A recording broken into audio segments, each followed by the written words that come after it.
নমস্কার বন্ধুরা, defence knowledge আপডেটসে আপনাদের স্বাগত। তো বন্ধুরা, বর্তমান বিশ্ব রাজনীতি এক অস্থির সময়ের মধ্য দিয়ে যাচ্ছে। একদিকে ইউক্রেনে যুদ্ধ থামার লক্ষণ নেই, অন্যদিকে পশ্চিম এশিয়া বা মিডল ইস্ট এক ভয়াবহ যুদ্ধের দ্বারপ্রান্তে দাঁড়িয়ে। এই চরম উত্তেজনার মধ্যেই রাশিয়ার first deputy prime minister Denis Manturov Bharat সফরে এসেছিলেন এবং ভারতের জাতীয় নিরাপত্তা উপদেষ্টা অজিত ডোভাল ও বিদেশমন্ত্রী এস জয়শঙ্করের সাথে অত্যন্ত গুরুত্বপূর্ণ বৈঠক করেছেন। এই বৈঠকের মূল নির্যাস হল রাশিয়া ভারতকে আরও বেশি পরিমাণে অপরিশোধিত তেল এবং তরলীকৃত প্রাকৃতিক গ্যাস বা এলএনজি সরবরাহের প্রস্তাব দিয়েছে। আজকের বিশ্লেষণে আমরা দেখব কেন রাশিয়া এই অফার ভারতের জন্য গুরুত্বপূর্ণ এবং এর পেছনে থাকা ভূ রাজনৈতিক মারপ্যাচগুলি কী কী। তাহলে দেখুন, ভারত তার প্রয়োজনে প্রায় 85% তেল আমদানি করে। ঐতিহ্যগতভাবে ইরাক, সৌদি আরব এবং সংযুক্ত আরব আমিরাত ভারতের প্রধান তেল সরবরাহকারী দেশ। কিন্তু বর্তমানে ইসরায়েল ইরান সংঘাত বা পশ্চিম এশিয়ার অস্থিরতা যদি দীর্ঘস্থায়ী হয়, তবে পারস্য উপসাগরীয় অঞ্চলে তেলের সরবরাহ ব্যাহত হতে পারে।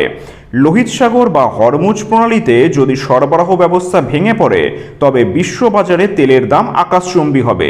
এক্ষেত্রে ভারতের কৌশল কি? তাহলে দেখুন, এই ঝুঁকি কমাতেই ভারত তার এনার্জি বাস্কেট বা জ্বালানি আমদানির উৎসে বৈচিত্র্যময় করতে চায়। ঠিক এই জায়গাতেই রাশিয়ার প্রস্তাবটি ভারতের জন্য একটি বড় সেফটি নেট বা সুরক্ষা কবচ হিসেবে কাজ করবে। রাশিয়া কেন এই সময় এই প্রস্তাব দিল? এর পেছনে কয়েকটি কারণ আছে। তাহলে দেখুন, এর প্রথম কারণ হচ্ছে ইউক্রেন যুদ্ধের পর থেকেই ইউরোপীয় বাজারে রাশিয়ার তেল বিক্রি কমেছে। ভারত বর্তমানে রাশিয়ার তেলের অন্যতম বড় খরিদ্দার। এই সম্পর্ককে আরও দীর্ঘস্থায়ী করতে চায় রাশিয়া। দ্বিতীয়ত, ভারত বর্তমানে ক্লিন এনার্জির দিকে ঝুঁকছে, যেখানে প্রাকৃতিক গ্যাসের বড় ভূমিকা রয়েছে। রাশিয়ার আর্কটিক অঞ্চলের গ্যাস ভারতের ক্রমবর্ধমান চাহিদা মেটাতে সাহায্য করতে পারে। আর তৃতীয়ত, যদিও পশ্চিমা দেশগুলি এবং রাশিয়ার ওপর নানা নিষেধাজ্ঞা দিয়ে রেখেছে, তবুও ভারত নিজের জাতীয় স্বার্থ বজায় রেখে রাশিয়ার কাছ থেকে তেল কিনছে। রাশিয়ার এই নতুন অফার সম্ভবত আরও সহজ পেমেন্ট মেকানিজম বা আকর্ষণীয় মূল্যে আসতে পারে। এবার দেখব অজিত ডোভাল ও এস জয়শঙ্করের সাথে এই বৈঠকের তাৎপর্য কী। তাহলে দেখুন, এই সফরটি শুধুমাত্র বাণিজ্যিক নয়, বরং অত্যন্ত কৌশলগত। নিরাপত্তার দিক থেকে জাতীয় নিরাপত্তা উপদেষ্টার সাথে বৈঠকের এই ইঙ্গিত দেয় যে এই জ্বালানি চুক্তি কেবল কেনা বেচা নয়, বরং এর সাথে দুই দেশের দীর্ঘমেয়াদী প্রতিরক্ষা ও কৌশলগত স্বার্থ জড়িত। আর কূটনৈতিক দিক থেকে এস জয়শঙ্করের সাথে বৈঠকটি প্রমাণ করে যে পশ্চিমা দেশগুলোর চাপ থাকা সত্ত্বেও ভারত তার স্ট্র্যাটেজিক অ্যাটনমি বা কৌশলগত স্বায়ত্তশাসন বজায় রেখেছে। ভারত স্পষ্ট করে দিয়েছে যে যেখানে দেশের মানুষের উন্নয়ন ও জ্বালানি নিরাপত্তার প্রশ্ন জড়িত, সেখানে কোনো চাপের কাছে নতি স্বীকার করা হবে না। রাশিয়া ভারত এই ক্রমবর্ধমান ঘনিষ্ঠতা বিশ্ব রাজনীতিতে এক নতুন বার্তা দিচ্ছে।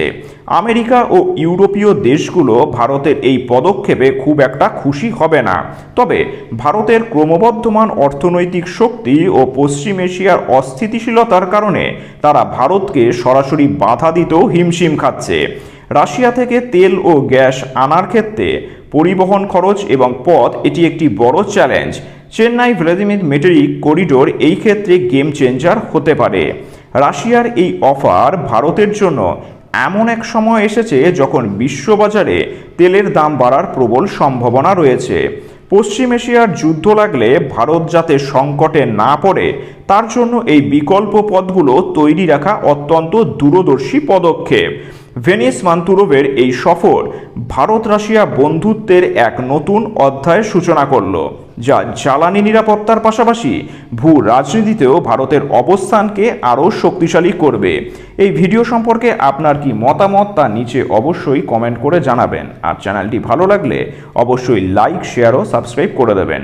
ধন্যবাদ।